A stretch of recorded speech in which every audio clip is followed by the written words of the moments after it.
মৃত্যু এই শব্দটি শুনলেই হৃদয়ে এক অদ্ভুত শূন্যতা নেমে আসে।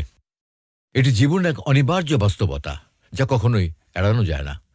মানুষ কত স্বপ্ন দেখে, কত পরিকল্পনা করে, কিন্তু মৃত্যুর দরজায় এসে সব কিন্তু থেমে যায়।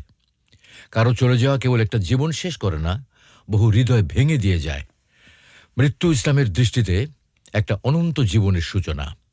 এটি কোনো সমাপ্তি নয়, বরং দুনিয়া থেকে আখিরাতের পথে যাত্রা। কোরআন ও হাদিসের আলোকে মৃত্যুর যাত্রা সম্পর্কে বিস্তারিত বর্ণনা পাওয়া যায়, যা গভীর ভাবনায় নিমগ্ন করে। যখন মানুষের মৃত্যু ঘনিয়ে আসে, তখন ফেরেশতারা তার পাশে উপস্থিত হন। মুমিনের জন্য এই সময়টি শান্তিপূর্ণ। হাদিসে এসেছে, মৃত্যুর সময় মুমিন ব্যক্তির আত্মা দেহ থেকে এমন মসৃণভাবে বেরিয়ে আসে, যেমন পানির পাত্র থেকে ফোঁটা পড়ে। ফেরেশতারা তাকে সুগন্ধি কাপড়ে মুড়ে জান্নাতের দিকে নিয়ে যান। আরেকদিকে কাফের বা পাপীর মৃত্যুর সময় আত্মা বেরোতে কষ্ট পায়। তা এমন হয় যেন কাঁটাযুক্ত লোহার শিক দেহ থেকে টেনে বের করা হচ্ছে।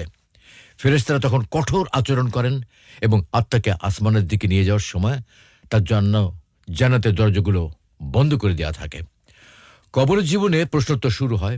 দুজন ফেরেশতা মুনকার ও নাকির তিনটি প্রশ্ন করেন: তোমার প্রভুকে, তোমার ধর্ম কি, তোমার নবীকে?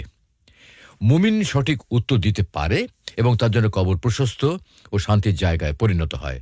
আর পাপী বা অবিশ্বাসী উত্তর দিতে ব্যর্থ হলে কবর তার জন্য কঠিন শাস্তির স্থান হয়ে ওঠে।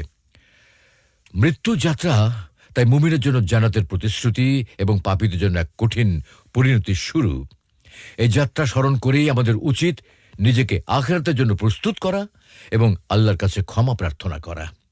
মৃত্যুকে ভয় নয়, বরং এক সঠিক পথের সূচনা হিসেবে গ্রহণ করাই ইসলামের শিক্ষা।